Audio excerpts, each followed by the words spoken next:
Dad asked if I was still taking the bus to work. He had no idea the bus had twin engines and could hover above rivers. The kitchen smelled of toast and weak coffee, the kind that sat in the pot overnight and still insisted on being poured. Morning sunlight bled through the blinds in long gold stripes cutting across the floor like the yard outside had followed me in. My mother stood at the counter, sleeves rolled, humming some melody she did not finish. She always hummed when she sensed trouble, as if a tune might block the weight of words. I set my jacket on the back of a chair, boots still dusted from yesterday's base. Coming home always made me feel half guest, half intruder, like the house did not know whether to welcome me or check my ID. Dad rustled his paper pages, snapping like flags in a wind only he could feel. He did not look up when he spoke. He never did. He liked his barbs, casual, easy, like stepping over a threshold without knocking.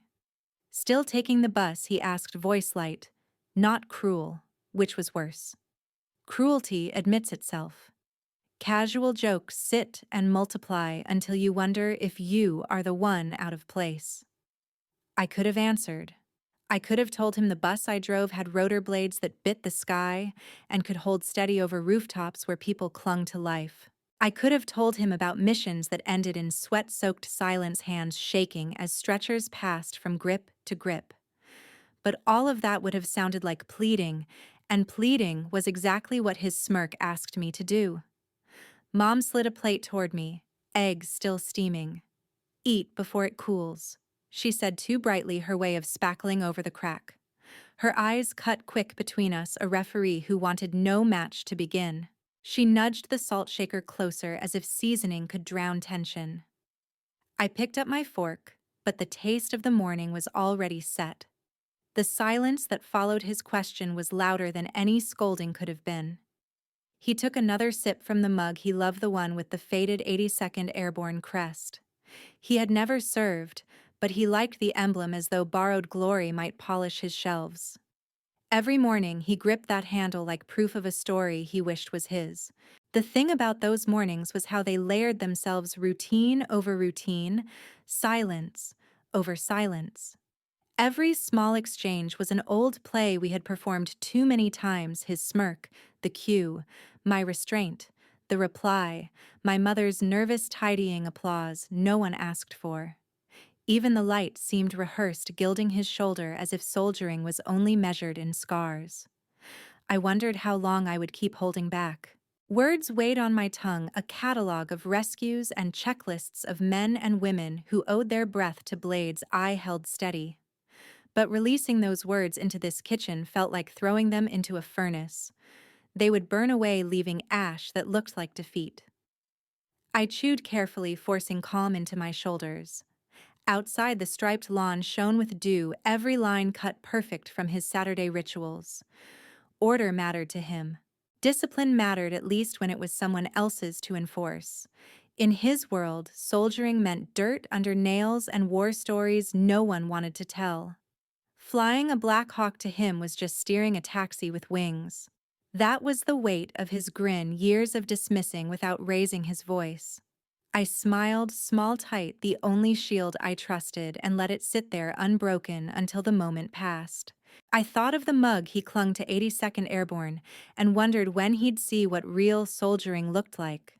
Some insults are blunt. My father was polished, smooth, sharp enough to sink without defense. The memory returns every time I hear sparklers crackle or smell meat on a grill. July 4th in our backyard had a pattern, the kind of rhythm you can predict without looking at a calendar. The lawn striped by his Saturday mower lines, the flag hung straight from its bracket, the neighbors drifting in with folding chairs and dishes wrapped in foil. Everyone knew their place. Mom handled the pitchers of lemonade, I carried trays. Dad told stories that weren't his. That summer, the air was thick with fireworks waiting in coolers and the thud of bass from a speaker someone brought. The Alvarez family sat near the oak at the fence line, their laughter filling spaces my family never could. Mr. Alvarez, a veteran himself, had the kind of quiet pride my father tried to imitate with that old mug of his. He was the one who asked me between plates of chicken wings and the hum of conversation what I flew. Blackhawks. I said, glad someone had asked directly. Rescue relief transport. Floods, fires, search, and evac wherever the call comes. For a beat, the air felt lighter. Faces turned toward me with curiosity. I saw nods, a flicker of respect. Then Dad's voice cut through like a blade dulled from overuse but still dangerous. The sun pressed heavy charcoal smoke drifting with the sweetness of pies. Children ran with sparklers shouting over cicadas. Dad stood by the grill tongs raised like a baton, neighbors orbiting his stories. Beside him sat that old 80-second mug, a badge he wore without earning. "She's the guard's best taxi driver," he said, raising his glass smile, tugging at the corners as if it were harmless. The laughter that followed wasn't cruel, not really. It was polite, that little chorus people give when they're unsure if a line deserves humor but want to belong. Plastic cups knocked together, shoulders shrugged. And just like that, the small lift I felt collapsed under the weight of his words. I laughed too. It was the only option that kept the evening smooth. But inside, the laugh carved deeper grooves. Every polite chuckle became a nail hammered into the version of me he preferred, not a pilot, not a soldier, just a driver of other people's importance. Mom tried to redirect, asking if someone wanted more pie, but the damage was already set. When the laughter faded, my chest stayed tight. I circled the rim of my cup, condensation dripping like time itself. Months of training storms survived, cables swung, all erased with one joke. Here my story ended where his punchline began. Even Mr. Alvarez's raised eyebrow, sharp with recognition, couldn't erase it. I stood there with my plate, forcing my smile into place, letting the conversation roll on without me. Fireworks meant freedom to everyone else.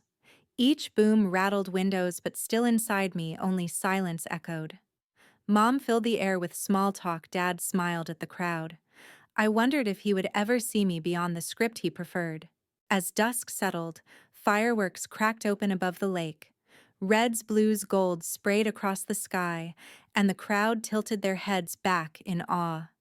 I tilted mine too, but all I could hear was the echo of his voice, polished, smooth, sinking where no defense could reach. Even fireworks that night couldn't drown out the echo of his joke. Soldiers don't always fight bullets. Sometimes we fight rivers. The call came with rain in the vents, damp air making the map shine. We launched before the storm finished its sentence. By the county line, the river had overrun the map, roads gone, fields, brown mirrors, rooftops like islands. "Target is the nursing home," Daniel said, steady as if reading a list. "Roof evac. 9 souls." Sanchez clipped in by the door hoist, ready, camera on. The town slid under us, gray shivering. The home rose ahead, a low brick square where figures waved slow, frantic with water on the stairs. "Copy LZ negative. We hover," Daniel said. I eased into the hold, left pedal light, collective rising. The rotors hummed promise. Sanchez sent the hook. The cable paid out thin as a nerve we could not cut. The first resident rose into our dark cabin, pale and blinking, shoes dripping roof water to the deck. Weight shifted. 1, Sanchez said, his voice a metronome. 2. Crosswind shoved. I answered with small inputs, keeping tight. 3. 4. A woman clutched a rosary and my sleeve before Sanchez buckled her in. 5. The nurse came next, soaked to the shoulders, eyes bright with stubbornness. "They said no one could reach us," she whispered, as if the words might shatter in wind. "We did," I said. 6. 7. Each lift 8 time away. Rain wrote lines across the windshield. My visor beaded. The world reduced to motion and need. 2 remaining, Daniel said. Crosswind increasing. "We finish," I answered. Below the chair, weighted at edge like a dare. Sanchez rigged crisscross webbing, gloved hands, quick and sure. The man's jaw set, eyes fixed on the cabin door, as if he could pull us closer with a look. The chair cleared the parapet edge. A gust tried to make a flag of a life. I felt the tail tug eased collective and held through the shove. Hold. Hold, Sanchez breathed. The cable steadied. The chair rose. He crossed our threshold wheels, thumping. Air softened. 8. Sanchez said then, after a beat that stretched like a bridge 9. We climbed. For a minute after takeoff, no one spoke. The cabin held the warm breath of 9 rescues and the cold bite of rain. Droplets skittered along the window, then vanished. Below, generators coughed and a thin siren stitched through the blocks. We banked. The town became a map of obligations we had not finished meeting. The nurse gripped the rail near me, her mouth shaping a prayer or a thanks. Sanchez tapped his camera, marking the moment for the log, proof that a helicopter can be a promise kept. Nice work, Daniel said. In our language, it means we held when it mattered. At the field hospital, lights strobed on wet concrete. Medics cleared the path. The residents went one by one into warmer hands. People who see only headlines won't feel the pedal or a gust turning certainty to guesswork.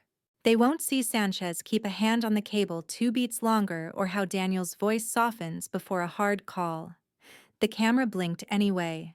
Sometimes documentary is the only language anyone believes. We lifted for another run because the river still argued and we still had answers. I wanted my father to see that mission, but I already knew he wouldn't. Weddings are supposed to bless. My father used his toast for a curse. The country club lawn was a stage under a gold sky. Lights hung between white poles, the pond catching the last sun. Emily glowed in ivory. I stood with water in hand, trying to keep my pulse from conducting the band. Richard lifted his glass. Conversations leaned toward him. He praised vows and family, and the crowd hummed along until he turned bright as a spotlight to me. "And we have our very own soldier here tonight," he said, uniform and all. He waited just long enough for attention to gather. "She's a soldier in uniform, but just a bus driver in the sky." Awkward laughter scratched the lawn. I held still as if movement would confirm his version. Emily's eyes flashed apology. "Uncle, she flies rescue," she said, measured and warm. "She saved people last month." Richard smiled as if soothing a child. "Of course. Noble work. Transport is important. Public service." He lifted his glass again. "Best taxi pilot the guards got." Alvarez watched from the bar's shoulders, squared the look of a man counting to 10. His presence steadied me like a hand I didn't need to see. The trio softened a tune. Forks found plates. The crowd began to pretend the moment had never happened. I tasted metal and swallowed it. Someone behind me leaned close and whispered, "Didn't I see her on TV during that flood?" The question hovered. Richard caught it without looking. "Local news loves a helicopter shot," he said. "Sells the story." He winked at the nearest table. A few nods, a few relieved chuckles, and the evening slid toward ease. Mom brushed my elbow. "You look beautiful," she said. Emily, too. Her voice held more courage than volume. I squeezed her hand, then let go before Richard could make that tenderness a prop. He told a tale about the weight of manuals I once carried, how he joked I needed a steering wheel cover for the helicopter. "Practicality," he said. The table laughed on cue. I could feel the room wanting to be entertained, not corrected. I lifted my glass, not for him, not even for the toast, but to mark my place in the frame. Emily saw and nodded a small consent. Across the lawn, the light feathered the grass into stripes that didn't belong to him. For a breath, the story tilted. Wind moved the tent. Cut grass and champagne shared the same air. Cameras made soft clicks like insects. In that thin hush, I remembered roofs slick with rain and cables thrumming, the kind of work no toast can hold. Richard thanked everyone for indulging an old man's humor. He raised his glass to love, to service, to families who support our bus routes and parades. Laughter resurfaced, tidy, practiced, eager to be done with the discomfort. The pond turned copper. The trio changed tempo. Emily leaned into her husband's shoulder and grinned at the horizon like it was a map. I let the scene pass through me. Alvarez lifted 2 fingers by the brim of his glass. It was not quite a salute entirely enough. I smiled, then small and tight, so the mask would belong to me and not to him. I held it like a coin on my tongue, cool, convincing, and absolutely mine. Some guests glanced my way, expressions ready to become respect if permission came. Permission never came.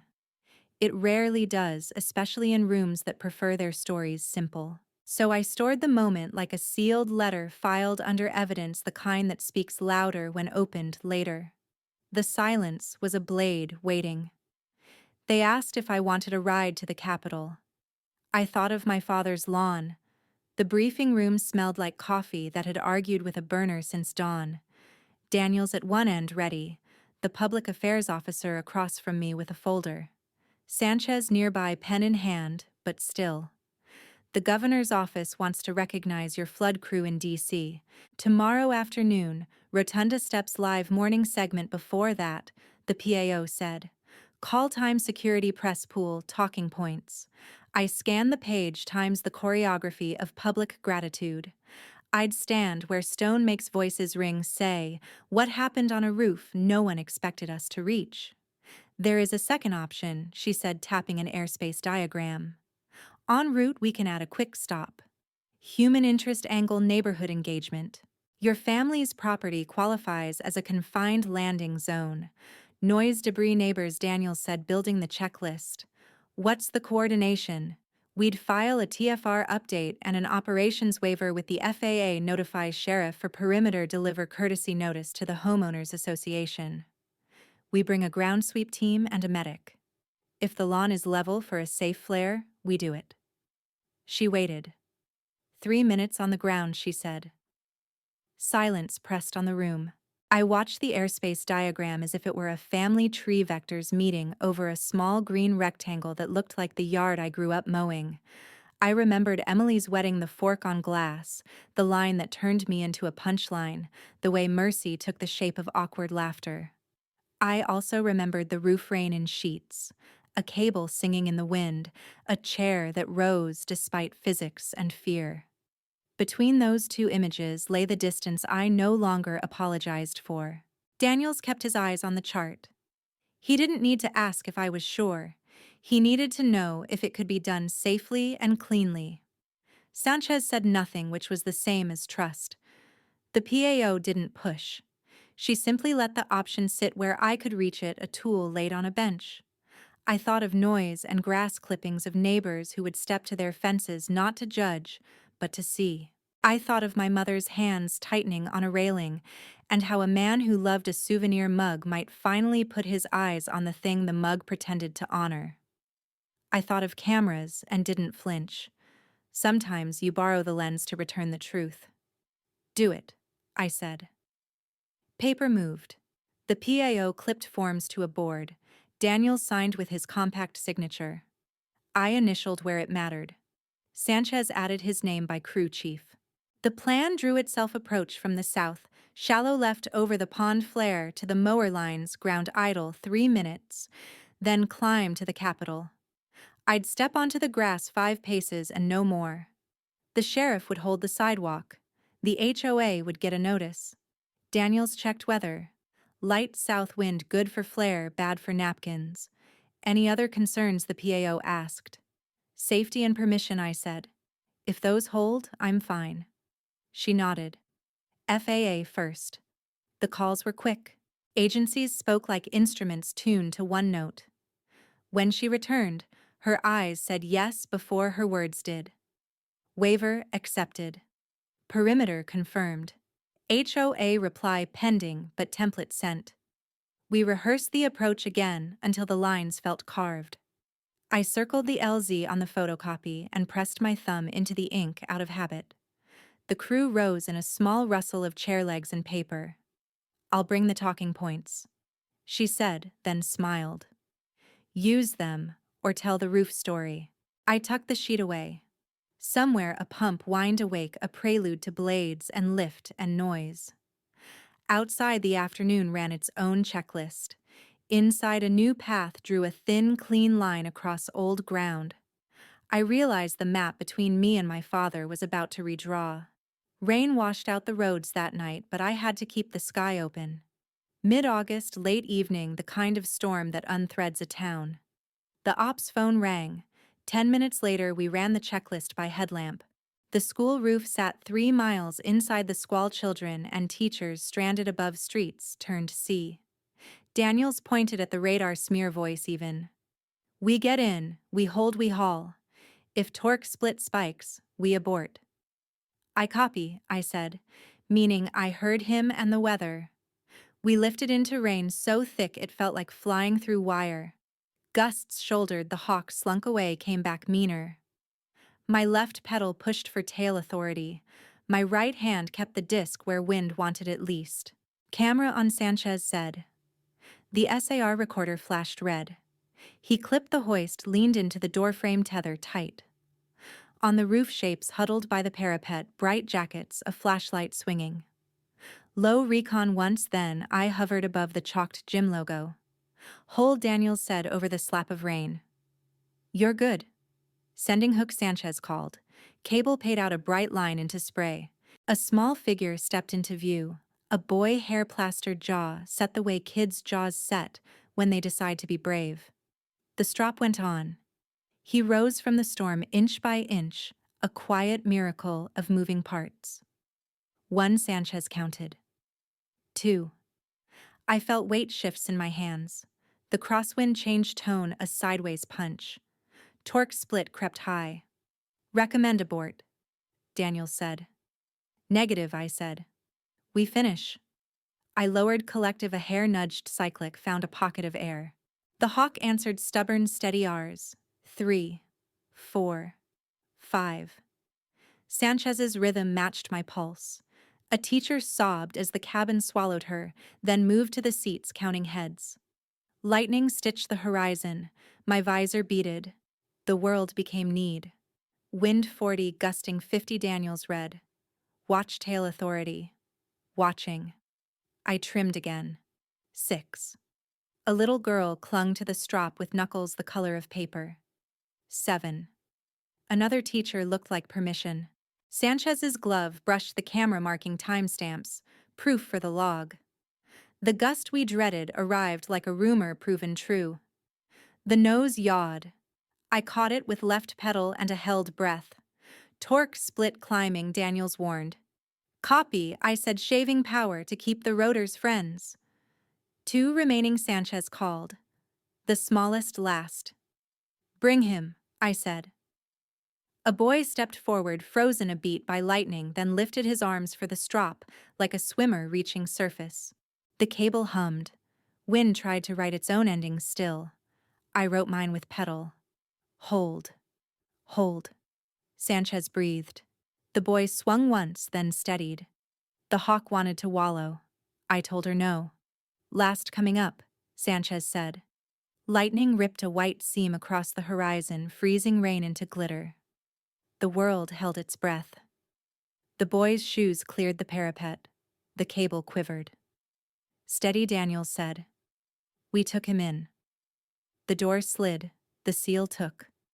The storm stayed outside. Torque settled. I let out the breath and climbed 200 feet, slow like glass. In the back, a teacher counted to 9, then 9 again. On the recorder, our voices would sound almost bored, the flight dialect hiding adrenaline under procedure. Later, someone would splice these minutes into a tidy segment. They would not hear a child's shiver or how Sanchez counted under his breath like a drummer. Field hospitals ready, Daniels said. I nodded and turned toward the lights at the far edge of town. Sanchez tapped the recorder and glanced at me. Sanchez, without you, we'd have lost them. I whispered, Dad will never know. The news called us heroes. My father called me late for dinner. The station led with storm footage, our hawk and rain, a cable bright against the night.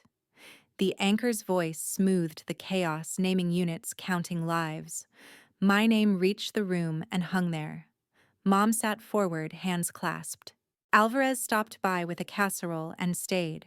He took the recliner. Dad stood behind the couch, one hand on the chair, the other around that old mug.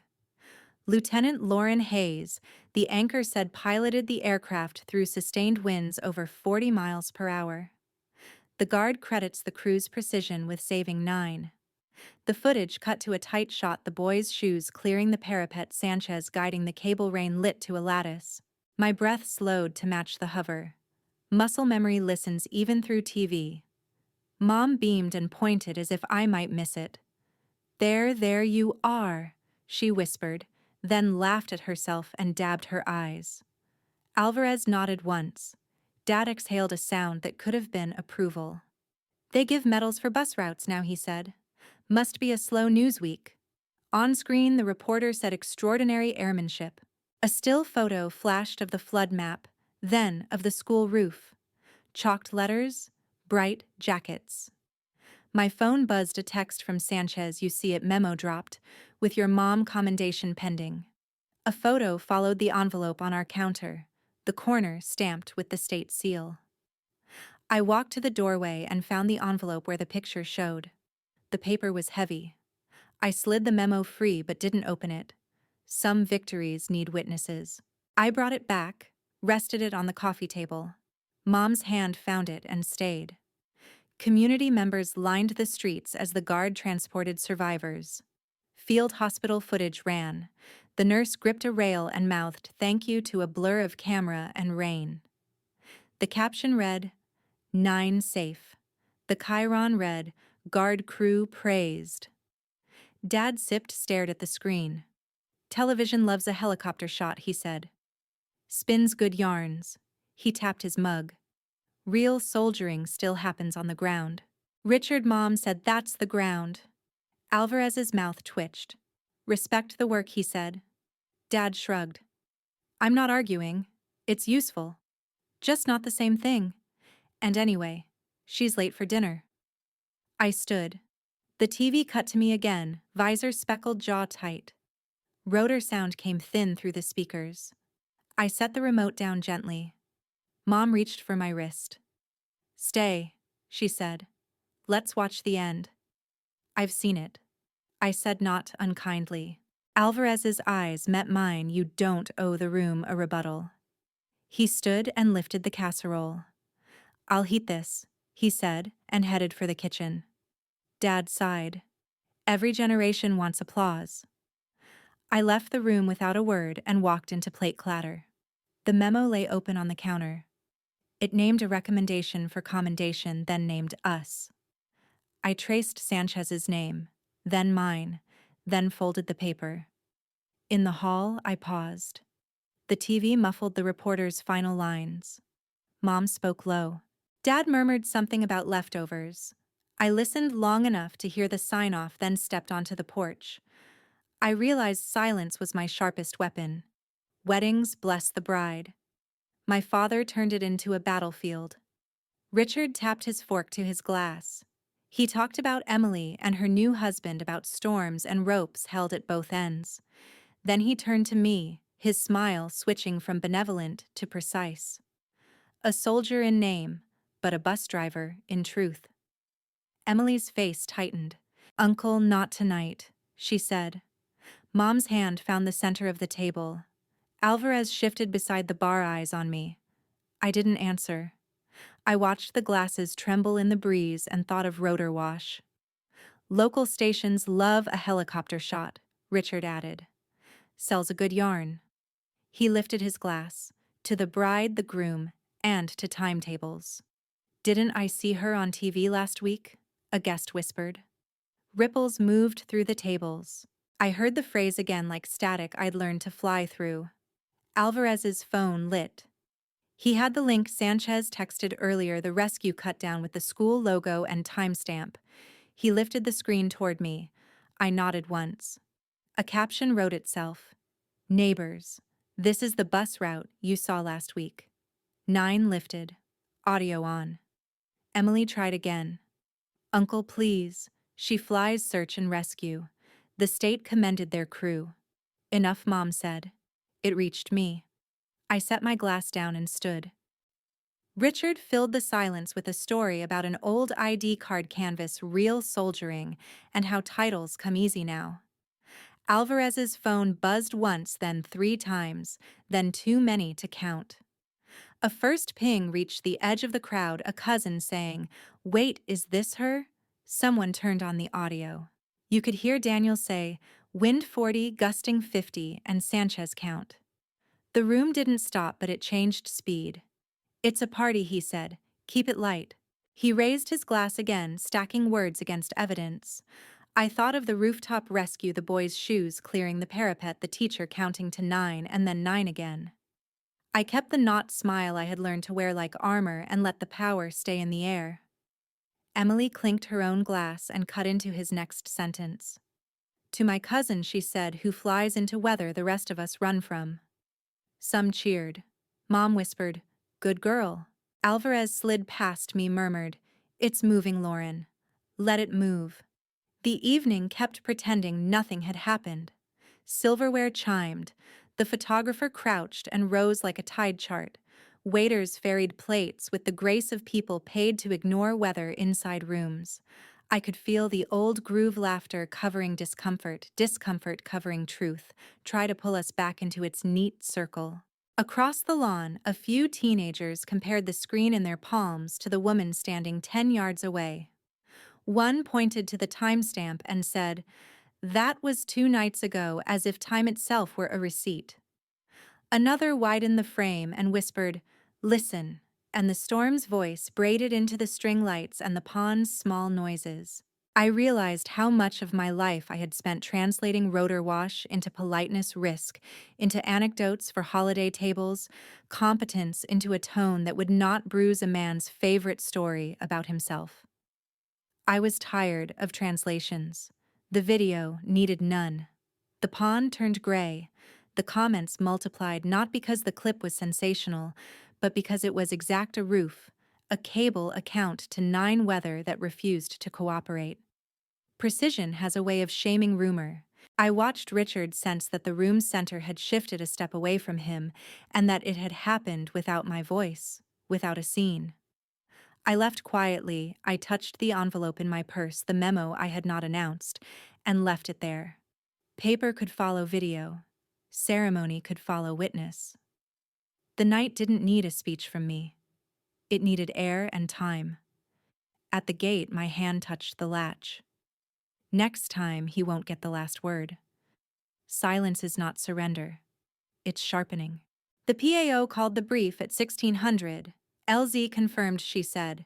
FAA waiver approved, sheriff coordination signed, HOA notified. 3-minute ground time. Questions.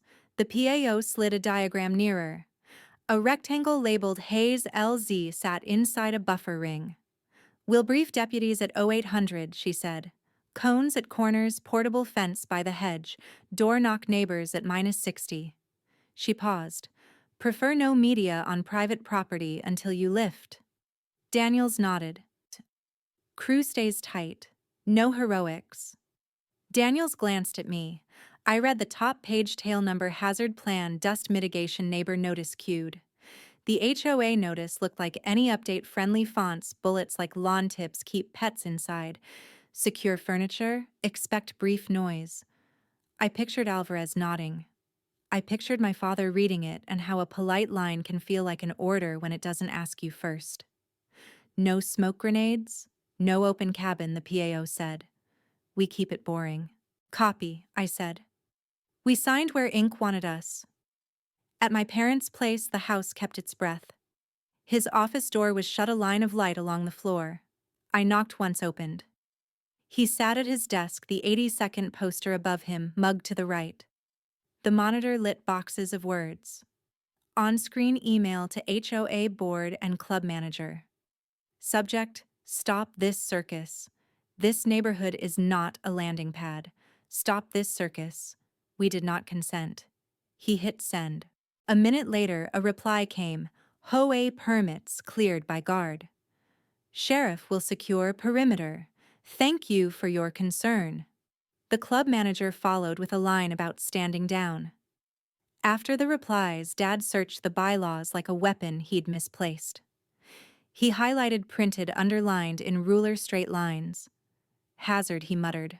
Liability. Overreach. His screen jumped between maps minutes motions carried. He scrolled jaw set. They think they can just drop in. They asked, I said. You got the notice. That's not asking. He clicked to a draft to the sheriff, then deleted it. I thought about asking Piao to cancel the yard stop to spare the house a tremor and my mother the worry. The thought sat beside the memory of the roof, the boy's shoes, the teacher's count. Truth, not spectacle.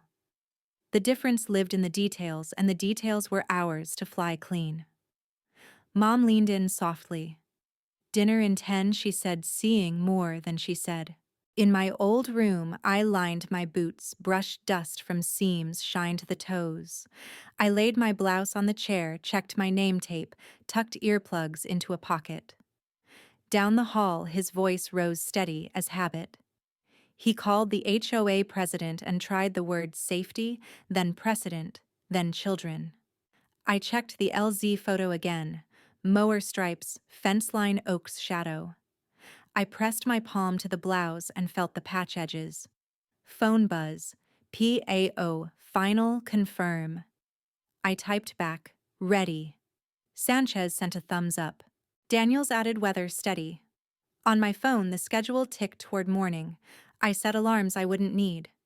I rehearsed the approach, and the part where I step onto the grass and say nothing. Silence could work harder than any speech if the machine wrote the first sentence across the lawn. In Dad's office, the printer kicked and spit a page into the tray, a copy of his email printed for the file labeled important. He filed it beside family insurance and the deed. I took the page, folded my blouse over it, and looked in the mirror. In the mirror, I saw what tomorrow would insist on blades lawn grass flattening to an honest circle. I leaned close, checked the edges of my hair. I whispered to the woman staring back at me. This is not revenge. This is truth. I set the cap on the polish and watched the leather take light forecast of morning. I snapped my flight bag closed. From the office, the soft clack of keys, then stillness. The house listened. Richard slams his mug on the table, muttering, over my lawn. We'll see. On the eve of truth, I heard the bus joke one last time. Oct 17, 2023, dusk. The post-wedding brunch lingered into twilight lanterns, chairs, neighbors with plates. The oak cupped the lawn. Alvarez stood by the fence with lemonade eyes, saying he'd seen the clip go places. Dad held court near the grill, one sneaker nudging a hose. Alvarez caught my eye. That rooftop video, clean flying, he said, voice low to avoid applause. You set the ship on a needle. People finally saw the work, Lauren. He tilted his glass toward me. Proud of you. Dad stepped in with timing that could have been mistaken for hospitality. Still just a bus driver with wings. He smiled at Alvarez. A few neighbors laughed, then checked my face. The oak shadows held. Beyond the hedges, a dog barked, then rethought it. I cupped my cup. The air smelled of lemon and late summer. Emily reached me with lemon bars. You staying for cake? She mouthed. I lifted 2 fingers, maybe. Dad found an audience in the unsure quiet. Look, he said, using the tone that had weathered holidays. I'm not knocking the guard. It's useful. But hero. For what, keeping schedules in the sky behind the rail, his old lines lined up. Schedules save lives, Alvarez said. Storms don't keep them. I let the rest dissolve. I stepped to the lawn's edge where the oak darkened the world and answered my vibrating phone. Static, then Hawk 2 inbound LZ in 180 seconds. Copy now. I checked wind at the clothesline. The pins barely moved. The mower stripes looked like a runway the block had drawn by accident. Ignore him, Emily said gently. He doesn't know his era ended. His era raised me, I said. It's just not the only one that works. I tasted pith and sugar and something like resolve. Behind us, Dad kept talking. TV builds stars, he said. Next week they'll bless someone else and she'll still be what, on call? He grinned. Tell your dispatch to hold the bus. A few chuckles grazed the hedge. Mom caught my sleeve. Lauren. Her eyes searched mine. You don't have to. I'm fine, I said, and meant the quiet kind that doesn't need witnesses. The phone pulsed again. Sanchez fence clear. Daniel's south wind light. Neighbors with quiet food watched me glance at the screen. Conversations thinned to thread. Even the kids drifted toward their parents. Dad sniffed at the grill smoke. She's always checking in, he told the hedge. Dispatch duty, whoever her bus is never late. He lifted his mug and smiled at his own line. Alvarez leaned. Sometimes the thing you call a bus is the only bridge left. He left the sentence on the table. I checked my watch. The minute hand lived where it should be. I looked up at the rinse blue sky, an evening that pretends nothing happens. Mom set a tray down and wiped her hands on a towel. Dad's voice softened. You know I'm proud you're serving, he said. I just wish you'd done the real thing. He gestured past our fence toward wars memorized from books. I earn the ones I have, I said. He heard the steel and blinked. I looked to the corner where the clothesline pole bit soil. A ribbon Mom left moved. Good. My phone stayed still. The city listened still. Ready, Emily asked, hand on my arm. I nodded. Alvarez followed my eyes south. He spread his hands wide. What expecting company, Dad said. Always, I said. Weather doesn't RSVP. I set my cup on the railing, the circle of moisture mapping the metal. My fingers found my watch ETA 3 minutes. The yard kept its shapes, chairs, hedgehows, the narrow gate to the side yard. The map looked ordinary enough to hide the runway underfoot. People stood in clumps with polite uncertainty. Somewhere, a porch flag lifted and fell slowly. Still just a bus driver with wings, Dad said again gently, like an old story. Mom reached for his arm. First rotor thump trembles the ground. Evelyn's glass rattles. The first thump of rotor blades didn't sound like noise. It sounded like justice arriving. 1730 gold thinning across the yard. The tremor moved through soil and table legs. Neighbors drifted to fences with phones. Mom set down her glass and gripped Dad's arm. He stared at the hedges like he could hold horizon. Must be training, he said, aiming for casual landing short. His old mug drew a slow circle. A deeper beat rolled the hose. The ribbon at the clothesline pointed south. I checked my watch. Plan and evening matched. Doors opened. Voices rose with questions. Is that a Black Hawk? Looks like one. I exhaled and let the sound become presence until the grass felt mapped. Dad lifted his chin like he used to do when a toast went sideways. We're trying to enjoy a family event, he called. The wind took it. Mom said his name. He didn't answer. Then the shape itself, dark blades, bright nose, skated above tree line. A small gasp gathered. It looked effortless because the hands flying it were not. Dust ticked along the chairs. The tablecloth fluttered and settled. The deputy car eased to the curb. A palm lifted in a steadying gesture. Cones clicked. Tape brushed the gate. It's loud, Dad managed. Not necessary. No one replied. The smell of fuel and heat arrived. I nodded once at Mom. We let it arrive. The rotor disc brushed the oak. Leaves flashed, then held. The wash lifted hair, then tucked it down.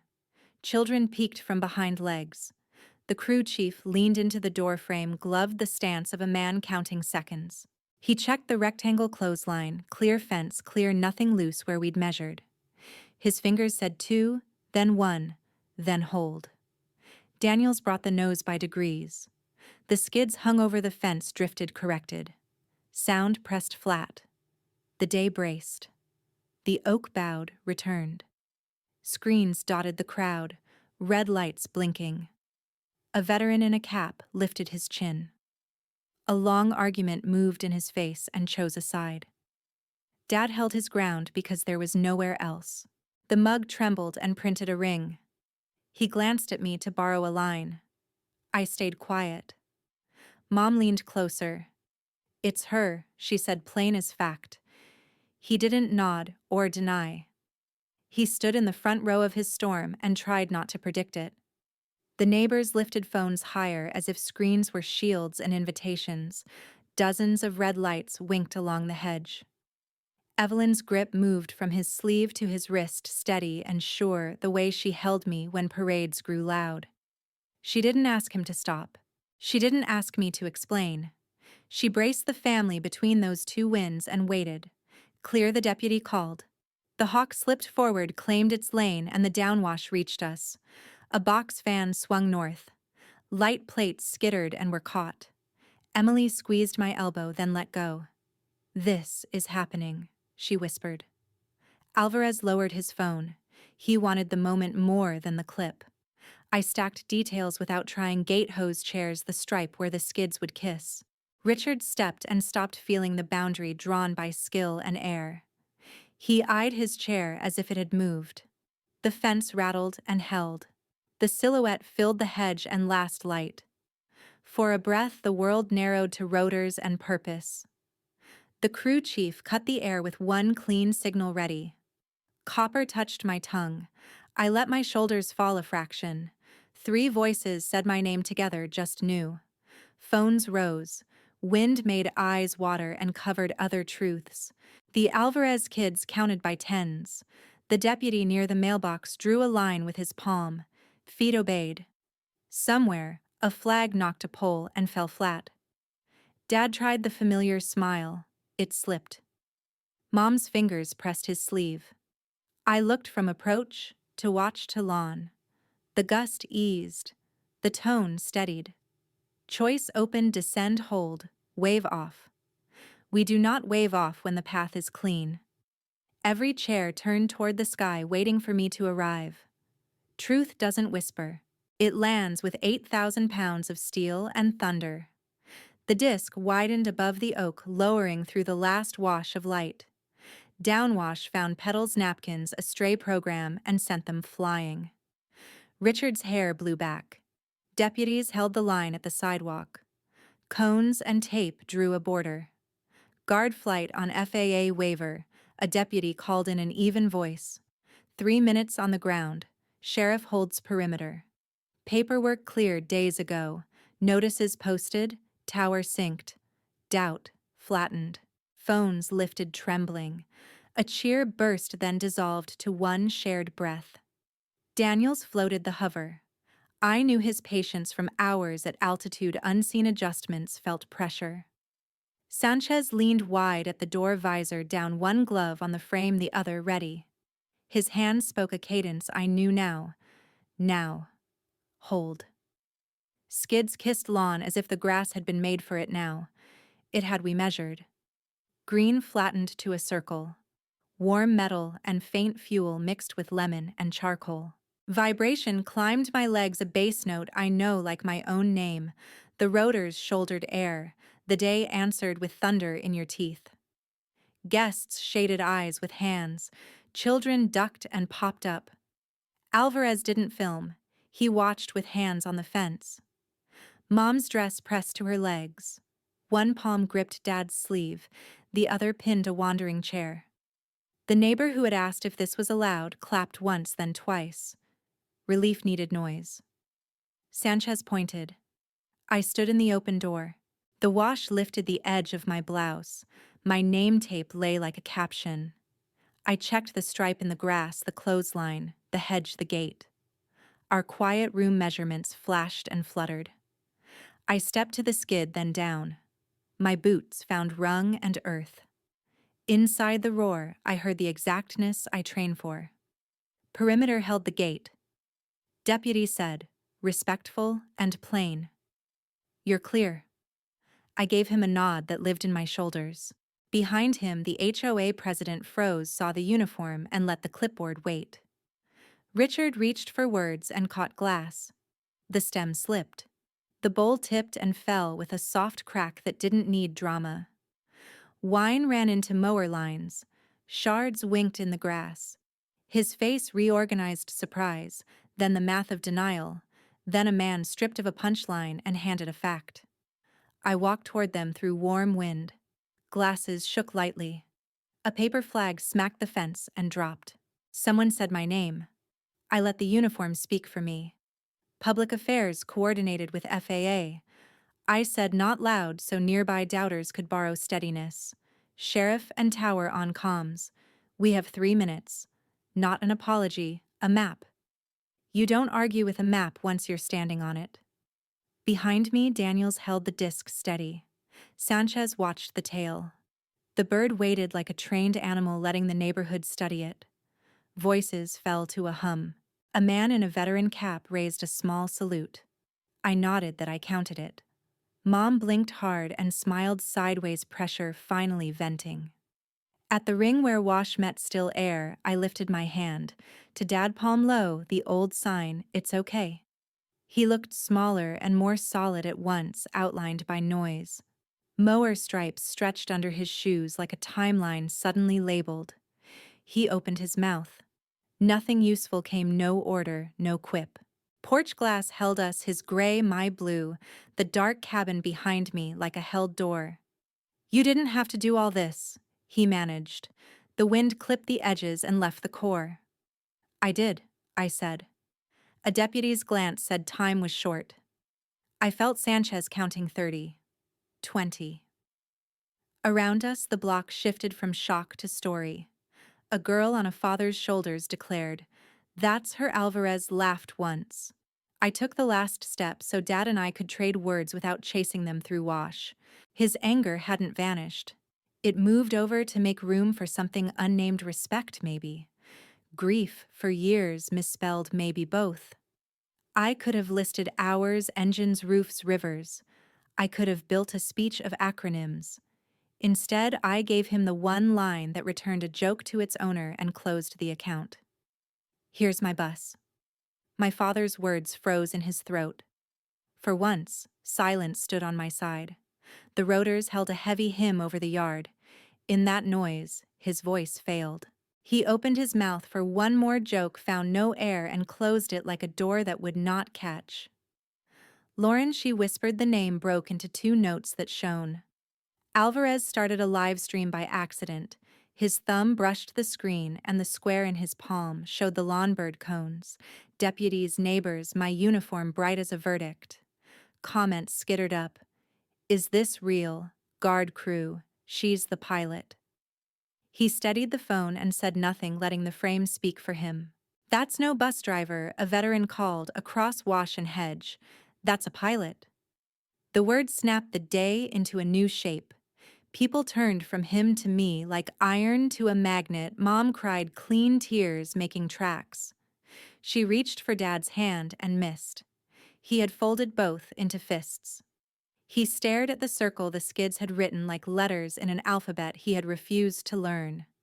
The deputy at the curb lifted fingers, 2 minutes. Sanchez tapped his wrist, 30. I nodded. We would be gone before the neighborhood learned to breathe again. A grade school neighbor said my name like apology. Another thanked the machine. A child waved. My name rose into the thrum until it felt personal. 2,000 watching, he muttered, as if I needed a metric. Someone typed, that dad still proud. Another watch her. Watch him. A local reporter requested rebroadcast. It ticked past too fast. By nightfall, the clip would travel. For now, this yard relearned a story. I turned so only Dad could read my mouth. You don't have to say it, I told him, meaning apology, meaning anything. Silence did the work I'd wanted for years. It stood beside me, taller than either of us. Ma'am, the nearer deputy said ceremony trimmed 15 more seconds. I smelled lemon on Mom's fingers when she reached and landed on Dad's sleeve. He didn't shake her off. He didn't look away. The veteran stepped closer to the tape and lifted his voice. Thank you for the flights, he said, and the crowd answered, some with applause, some with that low communal sound people make when relief and pride arrive together. My name, once the punchline came back without thorns. The live stream counter ticked again, 5,000, then 7 as cousins and classmates chimed in with stunned exclamations. A neighbor whispered, "It's everywhere." Sanchez pointed twice, go time. I stepped back to the skid boots, sinking a fraction into the pressed stripe. Dad finally found words not for the yard, but for the space between us. I didn't know he said. The sentence was small, complete enough. I touched 2 fingers to the brim of an invisible cap. You do now, I answered. A deputy's glance said time. He nodded a hinge, turning on a door. The rotors deepened. The air thickened. The crowd leaned back as if the day placed a hand on their chests. I turned, caught the crew chief's forearm climbed. The cabin swallowed light to a cooler shade. Straps and webbing weighted like tools that never brag. I settled in the doorway for half a beat, boots hanging above the circle that would remain. The camera count jumped on Alvarez's phone. A reporter's chyron appeared. Faces lifted like flowers in wind. Sanchez's gloved thumb rolled. The door started forward. I looked once more at my mother Alvarez, the veteran with his cap in hand, my father between 2 kinds of weather. The yard held its breath like a room before the last note. I thought justice would sound like a gavel. Instead, it sounded like applause. AUG 18, 2023. Marble bright and hot. The dome looked newly polished. I stood at the podium, air conditioning on my sleeves, the state seal heavy at my back. Cameras clustered, waiting. Daniels and Sanchez took chairs to my left. Mom sat farther back, both hands around a program. Veterans sat in neat rows, shoulders squared by habit. The press advisory on the screen behind me scrolled through names and numbers. Then the AAR floodplain map, altitudes, winds, fuel times. The calm language of a storm hover 60 feet. Gusts 25 knots. 9 hoists. Last lift rigged with webbing. The commendation letter appeared next, the governor's signature like a ribbon. None of it said the roof smelled like wet tar and fear, or how a hand shakes when a cable holds. I told that part steady. I spoke the river back, brown sheen, swallowed roads, a nursing home squared by water like an island on a map. I described the crosswind that tried to bully us off the hover, how Daniels refused panic with patience, how Sanchez counted inches while we collected lives. I said we, because that's the only way anything hard holds. The nurse was here. She stepped beside me, palms on the podium, and told her piece. They said no one could reach us, she said, and the words rolled across polished wood into a silence that answered with a held breath. But they did. She looked at me. For a second we were back on the roof, rain, like needles, cable singing. The governor pinned the ribbon to my coat. He kept his remarks short. He thanked the Guard County team's neighbors who opened yards. When he stepped away, applause rose, palms on palms, rings on metal. Justice didn't sound like oak and robe. It sounded like that. In front rows, ball caps tipped. A woman with silver hair mouthed, "Thank you." Daniels touched the crease of his trousers. Sanchez, who hates cameras, endured them like weather. Mom's eyes shone and steadied. The nurse sat again, gripping her chair. In my bones, a phantom hum. I read the AAR line with human weight. Final hoist, wheelchair passenger upright, and conscious hoist 72 seconds, no injury. Veterans nodded, not at jargon, but at the cadence of a job done right. One older man levered himself up with his cane and called, without a microphone, "My daughter flies too. Thank you for showing them." The room's sound lifted like sunlight when a cloud moves on. I closed with the truth: our work is a string, each knot tied by someone we'll never meet. A medic who refuses sleep. A crew chief who counts inches, not luck. A pilot who lets patience outrun fear. A neighbor who holds a fence line so a landing can stay clean. The screen showed the commendation again, the seal embossed, an ordinary duty when it's working. After, in the dim hall, reporters layered questions, hours, training paths, why the Guard, how it felt. I answered until answers repeated, then let staff collect microphones. Daniels clapped me once on the shoulder. Sanchez grinned. "You talked good." The nurse hugged my mother. A veteran shook my hand with both and nodded, agreeing to a contract only we saw. I turned to the stage for a last glance. Programs rustled. The seal glowed. Somewhere, a child asked if helicopters land on clouds. The press advisory slid to its loop again. Map numbers, signatures, polite receipts of a long day. Applause still trembled in the air like heat over asphalt. I smiled, accepting what it meant.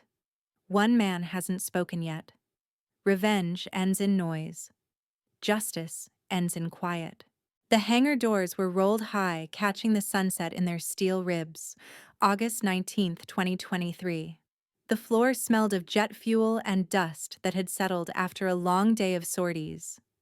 Outside, the airstrip glowed faintly, heat lines still wavering above asphalt. Inside, the birds were lined up like resting giants' blades, strapped canopies reflecting the last orange of the horizon. The crews had already gone, their voices replaced by echoing stillness. That stillness became the stage. He was there, standing a few yards from the centerline, hands in his pockets. No mug, no symbol clutched like proof of a life he hadn't lived. For years, that chipped 82nd Airborne mug had been his shield, the emblem he carried as if proximity equaled participation. Now it sat abandoned at home handle, cracked, forgotten on a kitchen counter. For the first time, I could remember he faced me empty-handed. "You embarrassed me," he said. His voice didn't echo, it absorbed into concrete, small, contained. I waited for the usual curl of sarcasm, the half-smile that always accompanied the bus joke. None came. His jaw tightened, and he finished. "Because I never knew who you'd become." The words hit differently than any jab. They carried weight but not cruelty. They admitted blindness without asking for absolution. The pause after stretched, filled by distant gulls and the metallic tick of cooling engines. I felt my breath steady, as if the hangar itself asked me to answer. "I didn't do this to prove you wrong," I told him. My voice was even, no theatrics, no strain. I did it because it mattered. To the people who waited on rooftops, to the crews who trusted me, to the ones who never made the news but needed someone anyway. My words didn't rise. They didn't need to. They rested on the floor between us like gear stowed for the night, useful, unadorned, true. Evelyn appeared at the doorframe for a moment, small against the tall doors. Her hands twisted, a program from the Capitol ceremony, edges bent from worry. She watched us but didn't intrude. Her silence felt like permission. She turned and left, leaving only our shadows stretching across the polished floor. He nodded once, slow, as if rehearsing emotion long unused. No apology, not yet, but something adjacent. The emptiness where his mug should have been said more than words. He had finally unclenched. The years of jokes, dismissals, sideways cuts, they didn't vanish, but they lost their gravity. What remained was recognition, fragile, but real. We began to walk, not arm in arm, not even close enough to brush shoulders, but in the same direction. Boots and shoes tapped the hangar line, measured, steady. The silence was not hostile. It was companionable, a ceasefire made permanent. Above us, beams held shadows in neat stripes, like the lawn he used to mow, only now, the stripes belonged to the hangar where my flight paths began. The grass he nursed was flattened by rotor wash. My lines ran in the air. The sun dropped further, sliding its last gold across the concrete until our shadows merged into one blur. I didn't need him to speak again. The moment already carried its answer. The map between us was redrawn. Not perfect, but real. I carried my story not for applause, but for recognition, the quiet kind that says, "I see you and I believe you." If you've ever been underestimated, mocked, or dismissed by those closest to you, you know the weight of silence. I ask you now, stand with me. Share your thoughts, your lessons, your encouragement in the comments. Remind me that quiet strength matters, and for your own life, don't wait for someone else's approval to define your worth. Chase the work that matters, even if the world shrugs. One day, truth lands louder than every careless joke.